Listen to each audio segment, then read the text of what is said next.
السلام عليكم ورحمة الله وبركاته نحمده ونصلي على رسوله الكريم أما بعد. Why we should follow a madhab. First of all, we have to understand what a madhab is. A madhab is a school of thought. It's a jurisdiction where you get your answers from. It's a place where you get your answers from on many of the religious questions you may have. Now, we all know that we have to follow the Quran and the Sunnah. That is a given. Allah subhanahu wa ta'ala revealed the verses to the Prophet Muhammad sallallahu alaihi wasallam, and then became the Quran, a set of guidelines for mankind. And the Prophet sallallahu alaihi wasallam, he sent down the Prophet sallallahu alaihi wasallam as a guidance to mankind.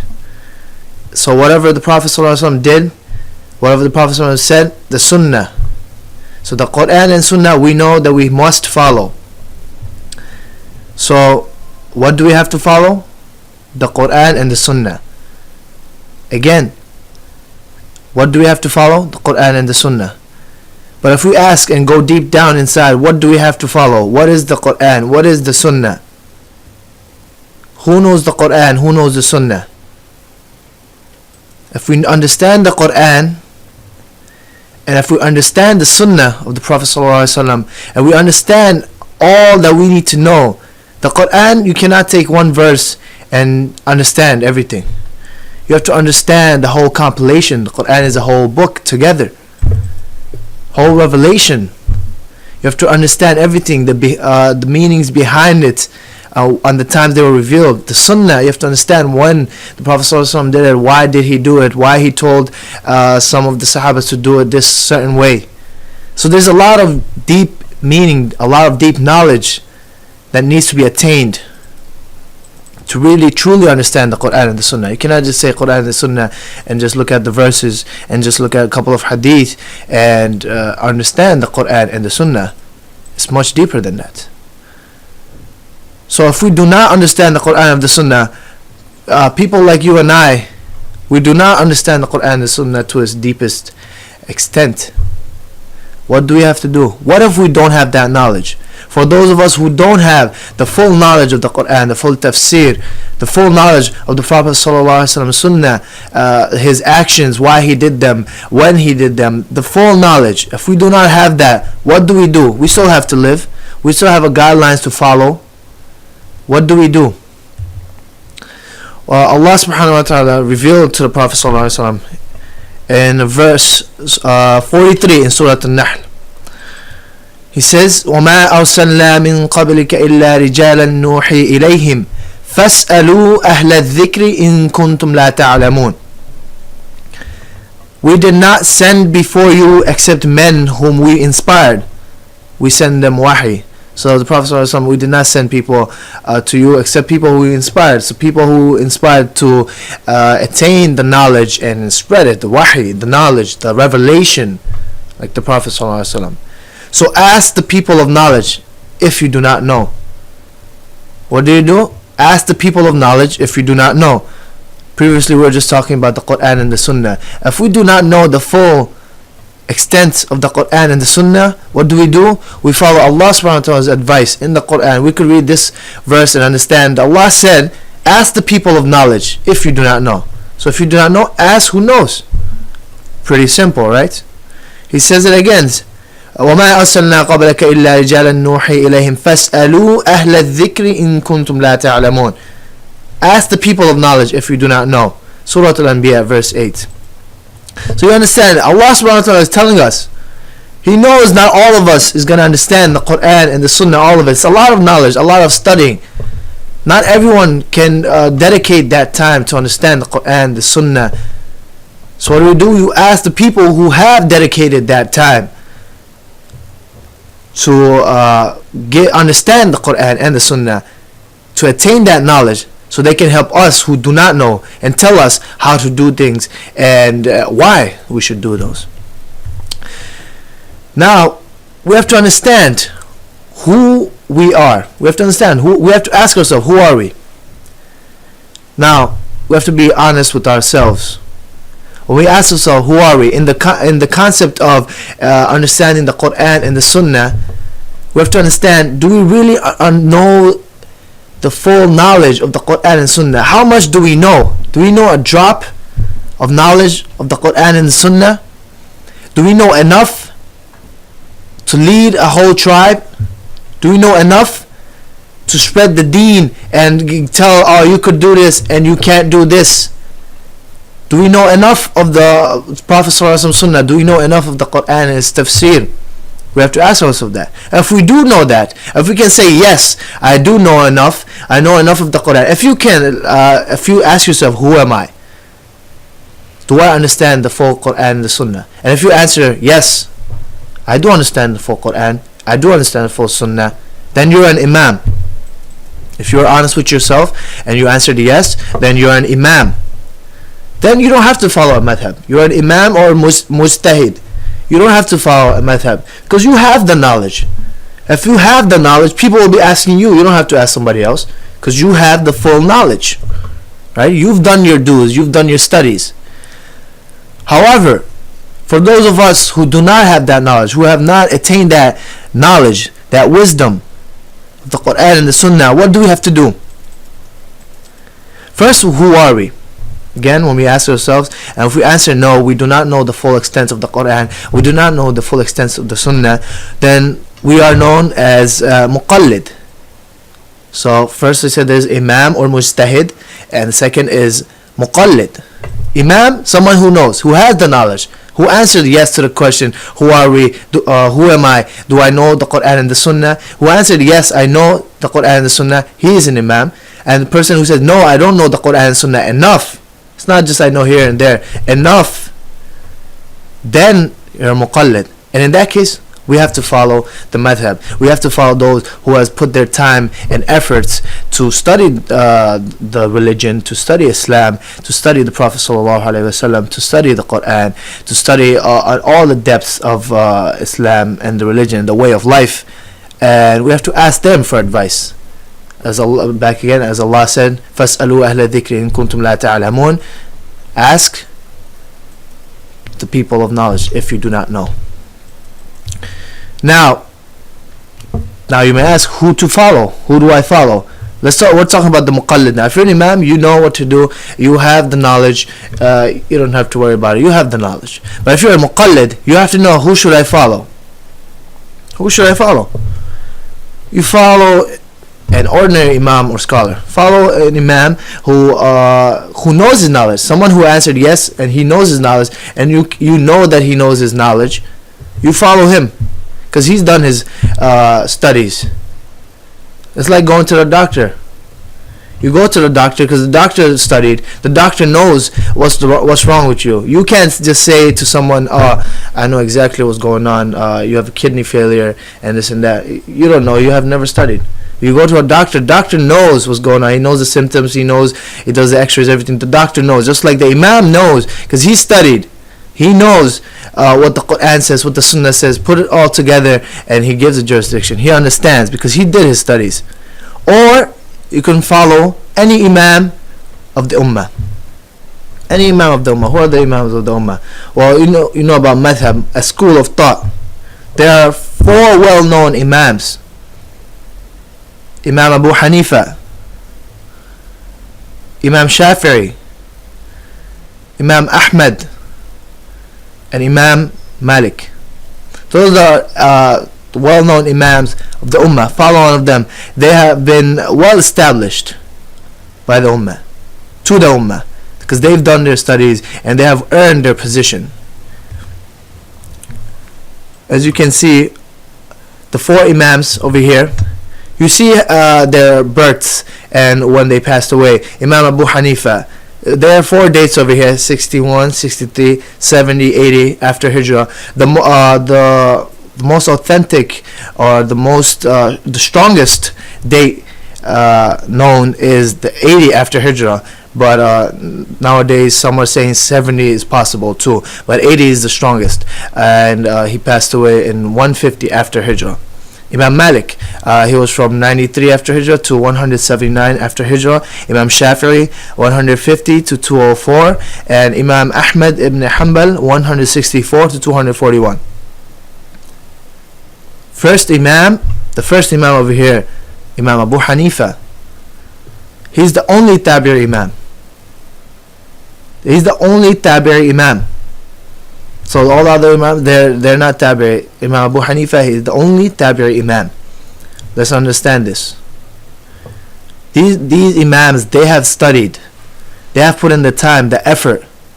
It's like a doctor, he spends 12 years, let's say 12 years, 15 years. A lawyer spends 12 years, 10 years to study, to get well established in that field. These Imams have studied their whole lives for the knowledge that they have attained. It's not easy to become the Imam of the Ummah, the whole religion. You can't just come out of nowhere and just be like, and claim to yourself to be Imam of the Ummah. These Imams have studied and have proved themselves.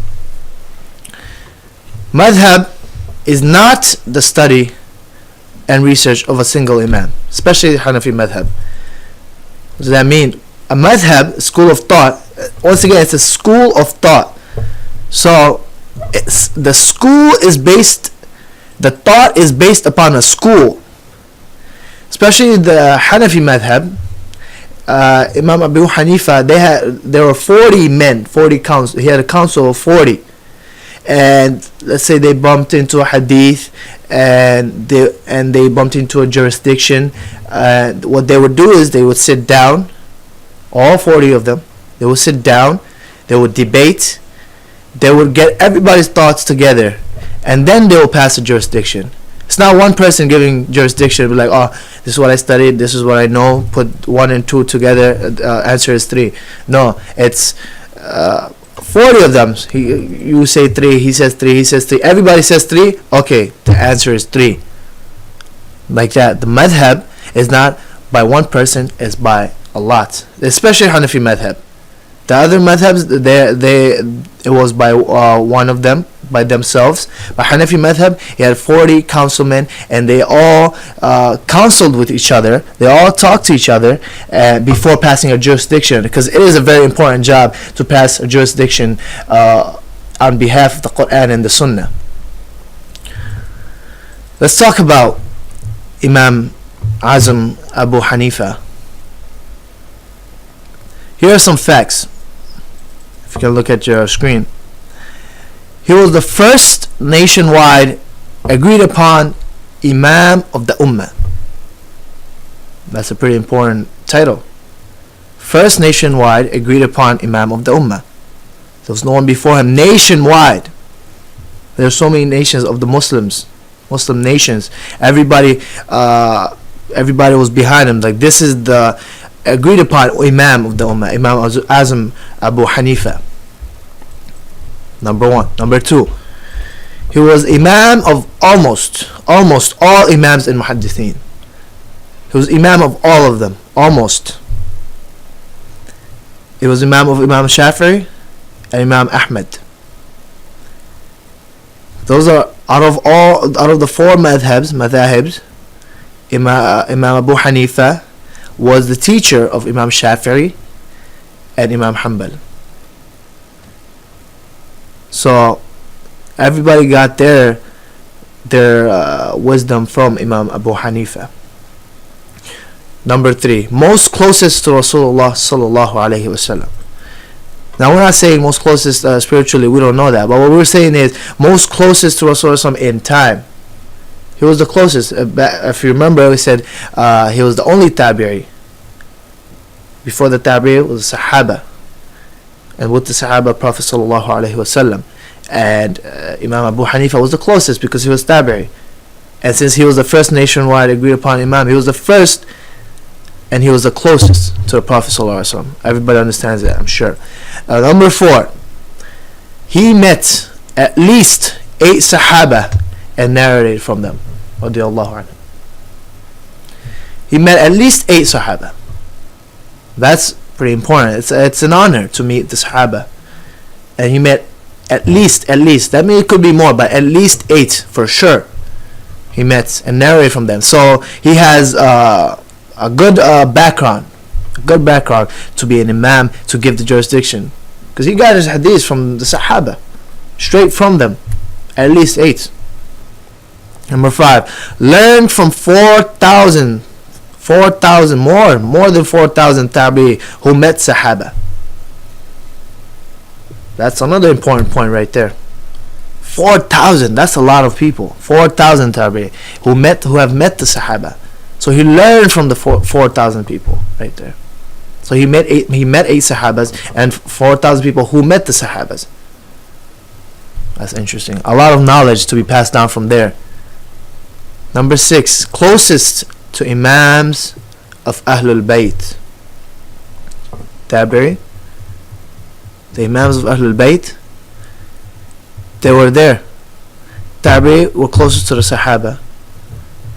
Prophet ﷺ was there. After Ali radiallahu anhu, who came, Hussein radiallahu anhu, everybody was there, and Imam Abu Hanifa was the closest to them. Out of all, we're talking about in respect to all the other Imams, he was the closest. He was the first one, so he was the closest. Simple. Number 7, 2 of his teachers from Ahlul Bayt are Imam Muhammad al-Baqir and Imam Ja'far as-Sadiq. These are people of Ahlul Bayt. Ahlul Bayt, the people of the house, the people of the Prophet ﷺ. They were this Imam Muhammad al-Baqir, descendant of Ali radiallahu anhu. Those were his teachers. What an honor by Abu Hanifa. So he had his knowledge didn't come from just books or whatever. His knowledge came straight from the source, primary source. His primary, secondary, primary sources. From the Sahaba, from the Ahlul Bayt, from Tabi'i who have met the Sahaba. 4,000 Tabi'i. It's an important point. Imam Abu Hanifa. Now, the taqleed meaning the following of the Imams, didn't start at the time of Imam Abu Hanifa. So it didn't just come that Imam Abu Hanifa came about and just like, oh, this guy looks knowledgeable, let's start following him. No. After Islam got situated, got a good foundation, we had to spread the deen, the knowledge. How do you do it? You can't just send an email and just be like, there's a new religion in town, check it out. No, they sent the Sahaba. And the Sahaba went and they preached. And they preached to the people. And the people followed the Sahaba. Because he was the one who came with the knowledge. The Sahaba came with the knowledge. The people knew he was a man of the knowledge. So they asked him for questions and for answers. And they got from the Sahaba. They were following the Sahaba who came to them. Of course they were following the Quran and the Sunnah. But they were following the Sahaba who had the knowledge of the Quran and the Sunnah. That's what I'm trying to get at. At that time, Abdullah ibn Mas'ud, he went to Kufa. Mu'adh bin Jabal, he went to Yemen. Ala al-Hadrami went to Bahrain. Amr ibn al-As went to Egypt. So everybody spread apart. They went to different nations to spread the deen. And the people of those nations, they followed the Sahaba who came to them. If they came to them and they preached, then they would ask them. Because those are the people of knowledge. They know the knowledge. They studied. They're with the Prophet ﷺ. Now, Imam Abu Hanifa, his madhab, it's basically, this is an important point, it's basically the teachings and the way they followed in Kufa by Abdullah bin Mas'ud. So Imam Abu Hanifa, the madhab that we follow nowadays, it's similar. It's the same as the teachings that Abdullah ibn Mas'ud was teaching in Kufa. Very important point. All these Sahabas, they went to different places and they preached the Quran and the Sunnah. And after they preached, you have to follow. They told everybody, this is the new religion. Believe in one God. Muhammad sallallahu alaihi wasallam is the messenger of Allah. You have to follow the Quran and you have to follow the teachings of the Prophet sallallahu alaihi wasallam. And they're like, okay, cool, thank you. Now we're gonna look into the Quran and let's see. Okay, the Quran says this, and just give us some hadith, and then we'll decide what to do. No, that's not what they did. He's the one who came with the knowledge. He's the one with the knowledge. They asked him. You just like you go to the doctor, the one I gave the reference earlier. You go to a doctor because he's a specialist in that. You go to an imam because he's a specialist in that. That's why we should follow madhab. You can't. No, not anybody can be an imam. I understand. It's a nice saying, follow the Quran and the Sunnah. We do have to follow the Quran and the Sunnah. But how are we going to follow the Quran and the Sunnah if we do not have the knowledge of the Quran and the Sunnah?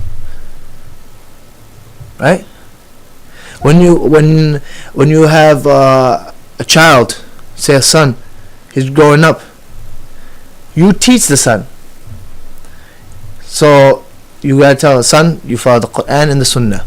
You are on your own. Goodbye. No, he's gonna ask you, and you're gonna tell him. Now, he's following you now. He's not following the Quran no more. He's following you. So there's a problem. Is there? There's no problem. He's following you, but you're teaching him the Quran and the Sunnah. So it's okay. Just like an imam. We're still babies. The imam is a grown man, and he's teaching us what we do not know. The questions we have, he's teaching us. It's pretty straightforward. Inshallah, we all understand. Inshallah, we can attain the knowledge. It will be a blessing if we can attain that sort of knowledge where we can be an imam and we can just say we're following the Quran and the Sunnah and we don't need to ask the imam. But that's a long way to go. Just a couple of points to clear out. First of all, when we first said we can follow, like who to follow, we had the question, who should we follow? And we said we can follow any imams of the ummah. So I said Imam Abu Hanifa, Imam Shafi'i, Imam Malik, Imam Hanbal, Imam Ahmad ibn Hanbal, or we can follow any imam or a scholar, any ordinary imam or scholar. But that's, you gotta understand, how far can we go with that? Can we really say that that the imam, the local masjid, the imam over here, can we say that their knowledge is to an extent where they know the full Quran and the Sunnah? How much can we trust their knowledge? I'm not saying they're not a trustworthy man. What I'm saying is, how much can we trust their knowledge? To be the safest way, we have two options. One, study for ourselves, attain the knowledge for ourselves, understand for ourselves, and then follow the Quran and the Sunnah. That's nearly impossible, especially with all the things that's going on. It's nearly impossible. So what's the best option? Follow any imams of the ummah. Like I said, Imam Abu Hanifa, Imam Shafi'i, Imam Malik, Imam Ahmad. Best one, as I have pointed out, Imam Abu Hanifa, he met 8 Sahabas, learned from 4,000 Tabi'is, and it is the madhab of Abdullah ibn Mas'ud in Kufa and 1,500 other Sahabas that were in Kufa. It is that madhab. And out of that 1,500 Sahabas, 70 of them were in the Battle of Badr. Way back. So that's so when we want to ask who should we follow, the best in our opinion, Imam Abu Hanifa. Looking at his track record, he met 8 Sahabas, 4,000 Tabi'is, the madhab of Abdullah ibn Mas'ud, and 1,500 other Sahabas in Kufa, including Ali radiallahu anhu. That's very important, of Ahlul Bayt.